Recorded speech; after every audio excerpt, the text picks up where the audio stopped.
Namaste everyone. Welcome to a very nice game I played against a 2000 rated player on chess.com. And here's how the game went. He played e4, the king's pawn opening, probably one of the most played openings. So e4, e5, knight f3, knight c6, and b3. So here he wants to control the center with his bishop and withhold the d pawn to be used for later. So I developed the bishop to c5, bishop b2, and d6. He played bishop c4, bishop g4, pinning the knight, and h3, bishop back to h5, and d3, knight f6, knight bd2, and castles. He also castled, and I played queen d7. Here he played king h2 to defend this h3 pawn in case this h2 pawn is not there in the future. So I played h6, a3, knight e7, and bishop b4,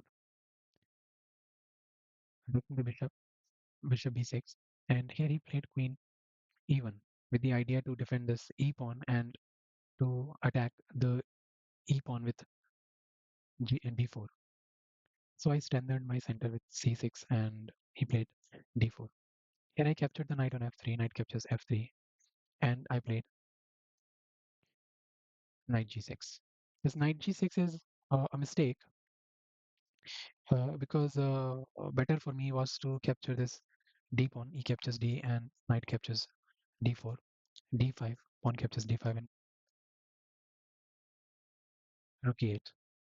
Now he will move the queen to e1 and knight captures. So this will give me a open file to control for my rook, and this position seems to be slightly better for black. So this is what I should have gone for. Instead after this knight captures on f3, I played this knight g6. Now he captures with the pawn, b captures e5, d captures e5, knight captures e5, knight captures. If knight captures e5 and then bishop will capture and he will win a pawn. So instead of capturing the knight, I pinned the knight as his king is also on the same diagonal. So he defended with f4, knight captures e5, pawn captures e5, and rook a e8. Now he can defend with this rook, and after that, if the king moves, he can capture the knight. So this was better for him. And if I insist upon capturing the pawn and make room for the knight, as this knight doesn't have a square to retreat to. So let's say I play queen e7 and make an outpost and it's at free square for knight at d7. Uh, and after the king moves to h8 and knight d7, he has this brilliant move where he will capture the pawn on f4. And if I capture with the rook, uh, f7, he has this e6. And if I move the rook, he will capture the knight with a discovered check, and if I move the king, then he will also capture the rook, and he will be up a bishop. So here I will have to give up the queen for the bishop, and he will be having a queen against a rook and knight. So he will be in a much better position.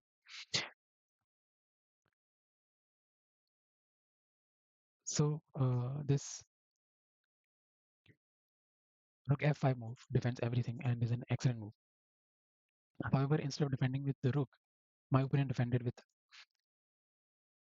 queen c3, and I captured the pawn. Bishop takes e5 with a fork on the queen and the king.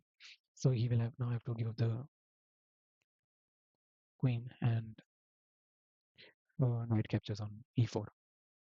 So this is what happened in the game, and then he brought his rook to d1 to attack the queen. I played knight d2. This knight d2 is also a blunder because he can easily attack it with multiple pieces.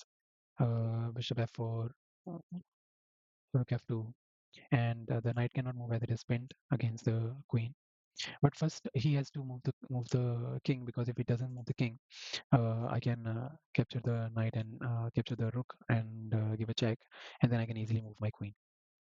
However, he did not see that and attacked the knight with the bishop f4, and this is a losing move. I captured the rook with check, and here he resigned, because if he captures a knight, I will have a queen against the two bishops. So this will be winning for me. So this was a game. I hope you liked it.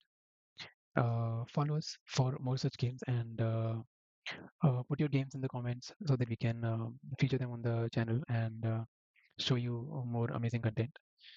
Thank you.